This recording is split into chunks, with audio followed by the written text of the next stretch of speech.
Brothers and sisters, if you have ever visited the Kaaba, the Haram and the Masjid Nabawi, you can understand how beautiful and spiritual these places are.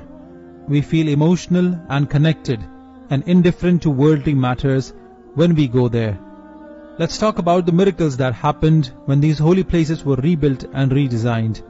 The person who built the Masjid al-Haram and Masjid Nabawi was called Muhammad Kamal Ismail. He was an Egyptian architect and engineer. Brothers and sisters, the person who gets to design and build the most blessed parts of the world, the Masjid al-Haram and Masjid Nabawi, can he be an ordinary man? Allah had chosen and designed the whole process. This person was also no less than special.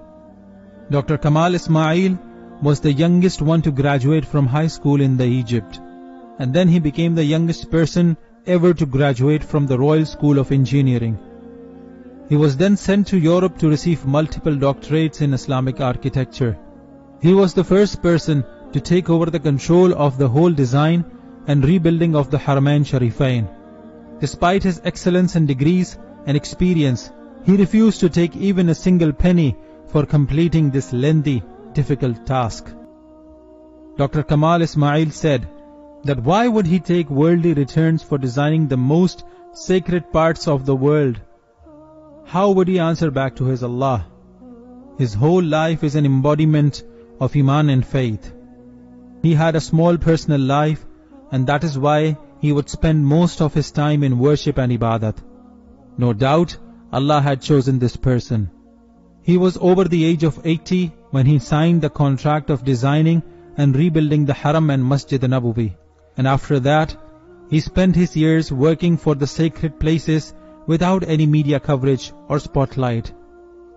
Not just the architect, the design and build of the Haram and Masjid Nabawi are miracles in their own nature. The building material used here is the rarest in the world. If you have been lucky enough to visit these blessed holy places, you will know that despite the scorching heat of Saudi Arabia, the floor of the Haramain Sharifain is cool to touch. This is because the white marble used there is a rare kind of snow white marble found in Lebanon. Dr. Kamal went to Greece and bought that rare mountain where this marble was found. It is known for its extraordinary shine and white color and thermal properties. It gets rid of the heat in the air and feels cool to touch on the surface. When the construction of the Masjid Nabawi began, the King of Saudi Arabia asked Dr. Muhammad Kamal Ismail to use the same snow white marble. The marble he had bought for the Haram was 15 years ago. He wasn't sure if that company still had it. Anyways, he went to meet the executive and told him the story. As expected, the marble had been sold out completely. Dr. Kamal left the room, but just as a ray of hope, he asked the secretary to please find the person who bought that marble. She said, "It is difficult, but you can drop your number and I will let you know if I receive any information." The next day he received a call from the secretary. She had found the company who bought the rest of the marble 15 years ago.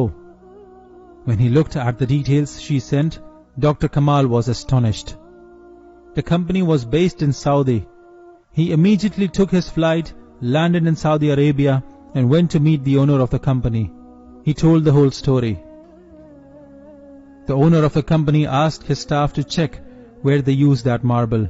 Surprisingly enough, the marble was still there in their storage. For 15 years, that marble was waiting for Dr. Kamal to come and use it for the building of Masjid Nabawi. He broke into tears, gave the owner of the company a blank check and asked him to charge whatever he wants to. The executive of the company refused to take a penny.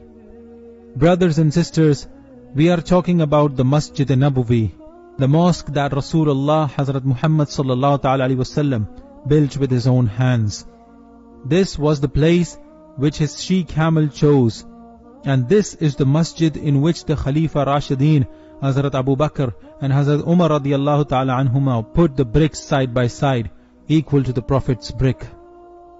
This was the holy place where Hazrat Aisha and Hazrat Sauda radiyallahu ta'ala an had their homes.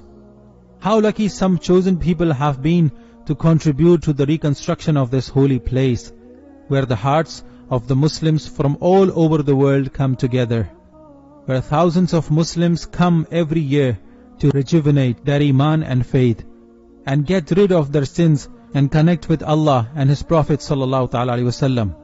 This makes us extremely nostalgic and emotional, knowing that this man has spent his precious experience, time and years in building the Masjid Nabawi with full heart and passion. He could have taken other projects and made billions and left a lot of money for his coming generations. But Allah had chosen a man of faith and iman for the construction of this holy place. May we all get to witness the glory and holiness of Masjid al-Haram and Masjid Nabawi one day.